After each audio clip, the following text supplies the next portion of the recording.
Greetings, comrades! What do you associate rock music with? Aggression, freedom, protest, sex, drugs and rock and roll? In general, everything that was by no means welcome in our respectable and virtuous Soviet state. Nevertheless, there was rock in the USSR, of course.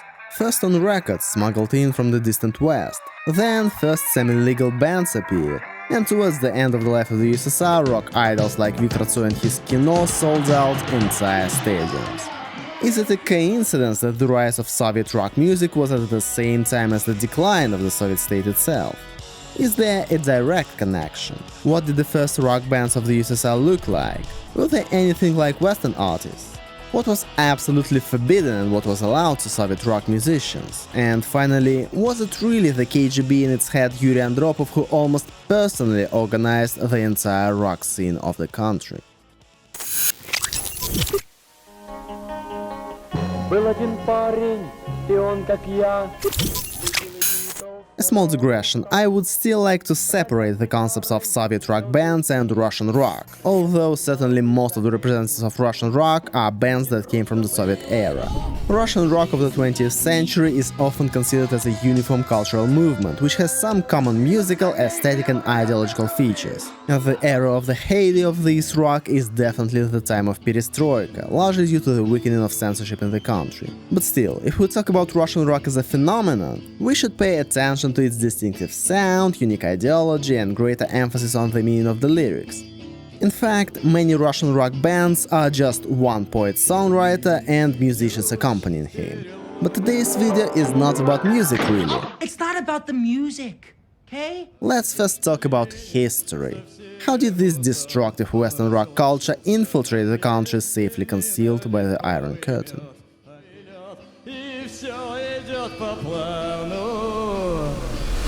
What do you picture when I say 60s rock bands? The Rolling Stones, The Who, maybe the Beatles or the Beach Boys? The first Soviet rock bands emerged in fact around the same time, but already under the influence of Western artists. In general, the first time the USSR learned about such music was in 1957, when the World Festival of Youth and Students was held in Moscow, and after it became fashionable among progressive youth to wear jeans and sneakers and listen to rock and roll. They listened to Bill Haley and his Rock Around the Clock, as well as Little Richard's Tutti Frutti and other popular rock and roll songs. A little later, the Beatles became the main idols of most listeners. How did this music even get into the Soviet Union? Music appeared in the USSR primarily through vinyl discs brought by our diplomats or foreigners. Then it was all copied and distributed. Of course, after listening and dancing to their favorite tunes, all kinds of musicians tried to play something similar themselves. The question of which band should be considered the first Soviet rock band remains open. There is an opinion that in the Baltics, in Riga and Tallinn, rock bands appeared earlier than in Moscow. But still, the Moscow bands Sokol by Yuri Yermakov and Slavyane by Alexander Gradsky are considered to be the founders of Russian rock music much more often. Overall, they look quite similar to early 60s Western rock bands, and they sound quite decent.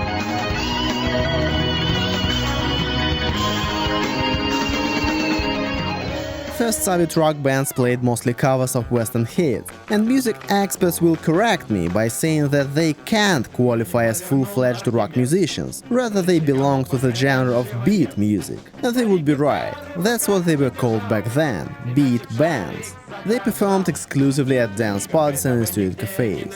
By the end of the 1960s, this beat rock music had finally turned from a rare student hobby into a mass creative activity. There were almost 200 bands playing in Moscow alone. Of course, most of them existed for only a few years and left no trace behind them. Hairy Glass, Sunset by Hand, Russo-Turkish War, hundreds of them. A huge factor in the development of the first Soviet rock bands was the lack of music education. Music schools rarely taught how to play the guitar. Teaching was mostly limited to classical or Russian folk music. Therefore, everything that the first Soviet rock musicians knew was mastered on their own, which led to an unexpected result. Many invented effects which later became traditional for rock music in the 60s and 70s existed only on the Russian stage. In general, the pioneers of Russian rock had a difficult journey. For example, there were practically no bass guitars made in the country, so they had to be assembled in an artisanal way, stretching piano strings onto the guitar body. And it was not easy to get a guitar. For example, Konstantin Nikolsky, a member of the bands Atlanta, Воскресенье and Цветы, sought out a guitar himself with a jigsaw, and he played it for several years, even after Цветы became popular. Alas, most of the early work of these bands was not recorded on tape, so we can only fantasize about their style and sound based on the words of the musicians themselves. But the fate of the first rock musicians of the USSR is often very surprising. For example, Alexander Gradsky, who, although he's a founder of Russian rock and called himself the first punk in the USSR, received national fame as an opera singer.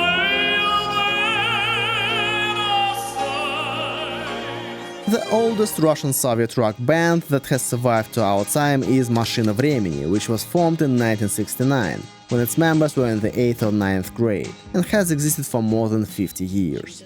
Simultaneously, rock began to develop in Leningrad, largely thanks to Boris Grebenshchikov's band Aquarium, whose style would later be followed by many other Leningrad rock musicians. But now, let's not go into a simple enumeration of rock bands, especially since the golden age of Russian rock is still at least 20 years away, and most Soviet rock musicians will discover their passion for music later.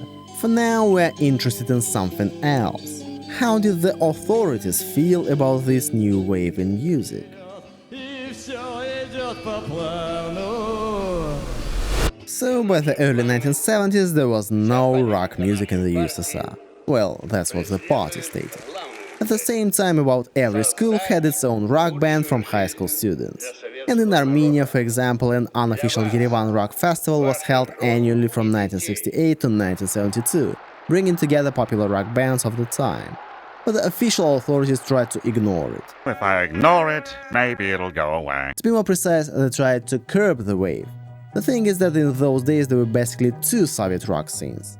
Soviet ideologists had a clear understanding of who was one of their own and who was an alien, who is obedient and controlled and who is not. And there was a fundamental difference between rock bands, alien to Soviet power, and vocal instrumental ensembles, i.e. VRs, created under philharmonic societies as an alternative to real rock music. Their repertoire was approved by various artistic committees and coordinated before each performance. On the other hand, the so-called independent groups were much more popular among young people, but officially were banned. Official VRs, for example, Веселые ребята, Цветы, Голубые гитары, released records, were allowed to play in huge concert halls, performing cover versions of foreign bands, but only decent and officially approved. In general, they were insanely boring.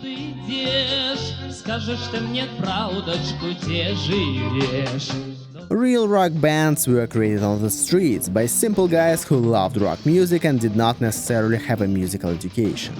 Amateur musicians did not have the right to perform in official concert halls or to release records, but usually such groups were simply attached to universities and performed at their venues.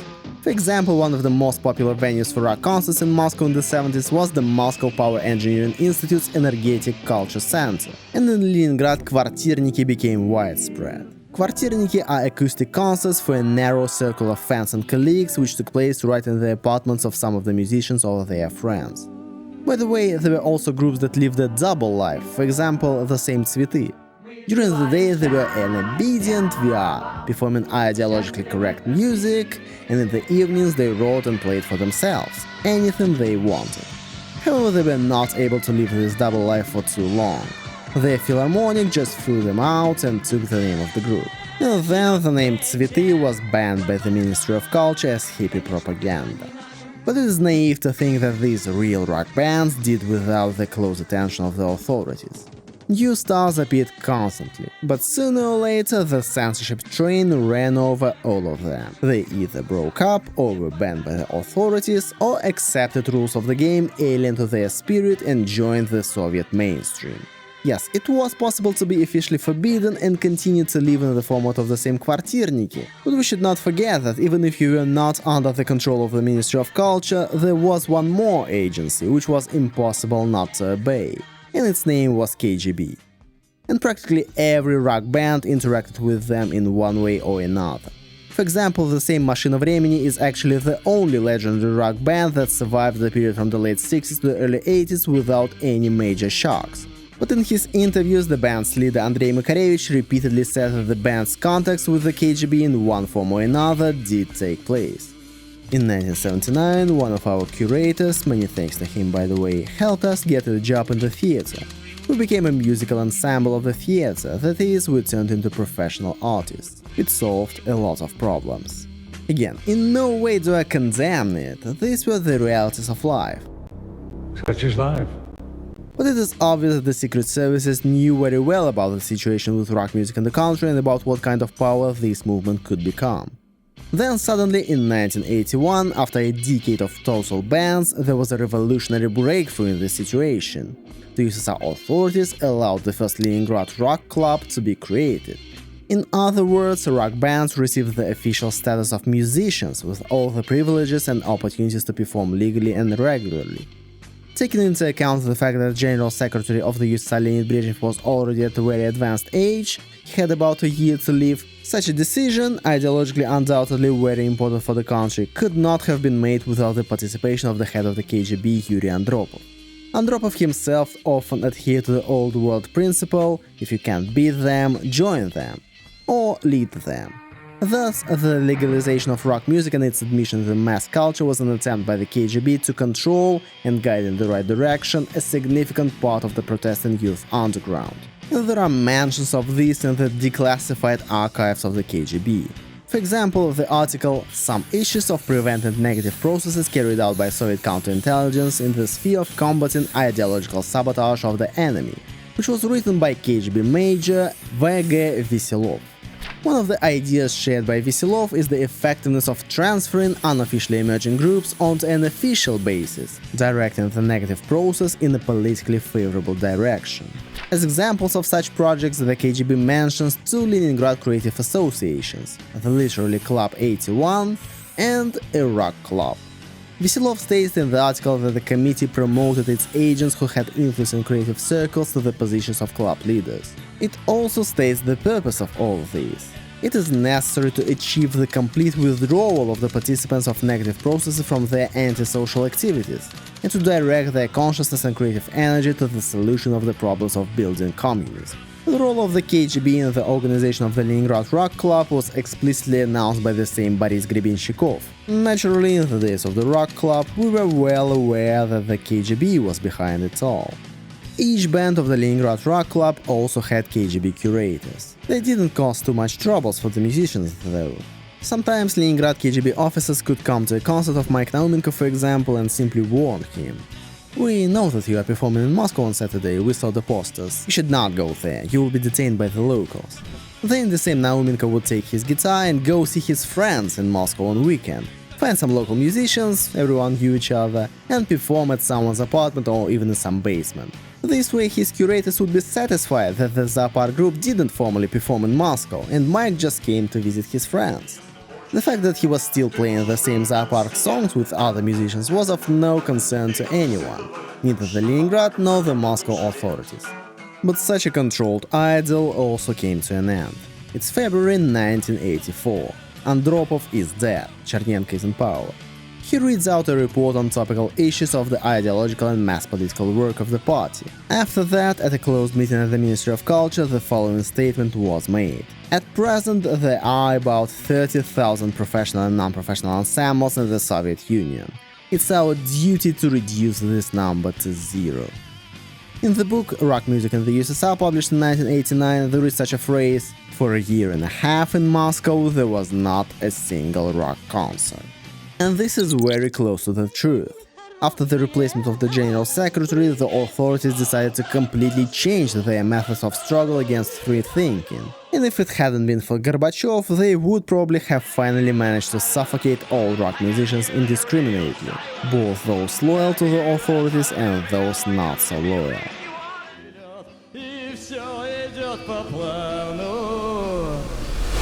It is a very common opinion that rock music contributed to the collapse of the Soviet regime. On the one hand, as in the Western world, Russian rock became the voice of society's self-expression just 15 to 20 years later. And the KGB's plan to curb this process was simple and clear. The idea was to gather all the suspicious people in one place so that it would be easier to keep an eye on them. But it turned out that all these suspicious people started to perform together, other people joined them, and this wave got completely out of control. People got their stage, an opportunity to play officially in front of almost unlimited audience, and instead of solving the tasks of building communism, they began to present their ideas to the audience. About freedom, change, and other things that did not suit the party at all. The total ban in 1984 was the last radical step of the authorities in their fight against music, but the time was already gone and the process could not be stopped. In Perestroika times, the life of young people was in full swing. The younger generation wanted novelty, action and protest. Rock music united and expressed this demand. Nevertheless, we cannot say that 1984 passed, Gorbachev came, and the rock musicians began to live an easy and cheerful life. No. The changes did not happen too quickly, the officials on the ground were still the same. Therefore, the elitification of text was not abandoned immediately and concerts were periodically cancelled. In 1985-1986, the same Viktor Tsoi had to work in a bathhouse, washing the premises with a fire hose, and then as a stoker in a boiler room. In the same boiler room, he and his band Kino periodically gave concerts. All because it was still extremely difficult to get an official permit to work as a musician for rock bands.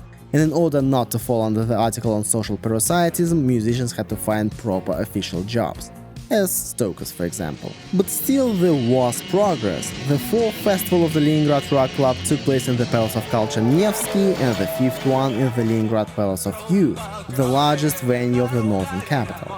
Moscow and Yekaterinburg also founded their own similar organizations, such as the Moscow Rock Laboratory.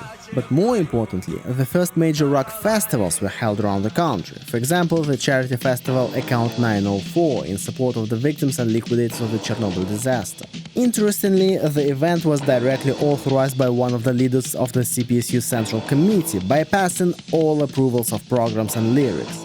A few years earlier, this would have been unimaginable. Soviet rock music began to penetrate the West, largely due to the efforts of Joanna Stingray, an American journalist who had been visiting the USSR since the early 80s and had become friends with the Leningrad musicians. She smuggled their records out of the country and decided to introduce her compatriots to this unorthodox music. Meanwhile, directors began to shoot rock musicians in their films.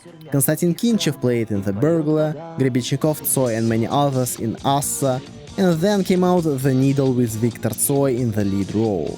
But the final milestone in the entry of rock music on the big stage was reached by the festival Musicians for Peace, organized by Stas Namin in Luzhniki in 1988. From May 1st to May 97th, concerts of dozens of bands were organized in 3 stages, from 0 concerts in a year to filling the main stadium of the country in just 4 years.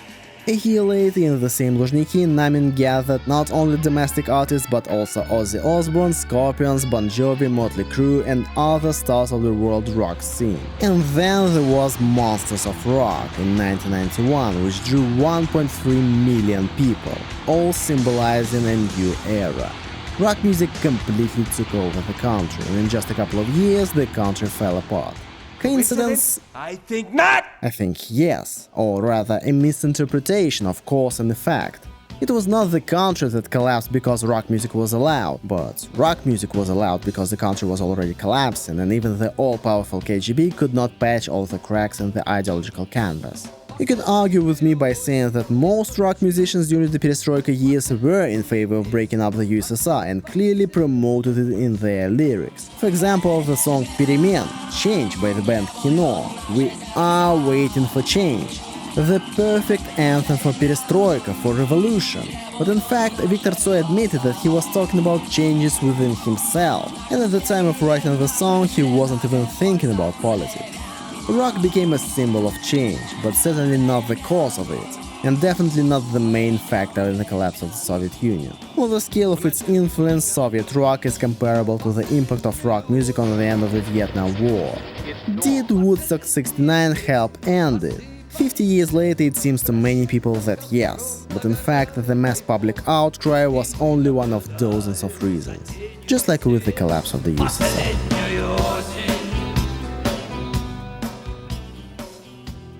Thanks for watching, and as always a huge shout out to my biggest supporters: Yelizaveta Zakharova, Kirill, Klimuk, Böse, Jimmy Albin, Ilic, Petar, Ilic and Bruce Eternick. See you guys next time.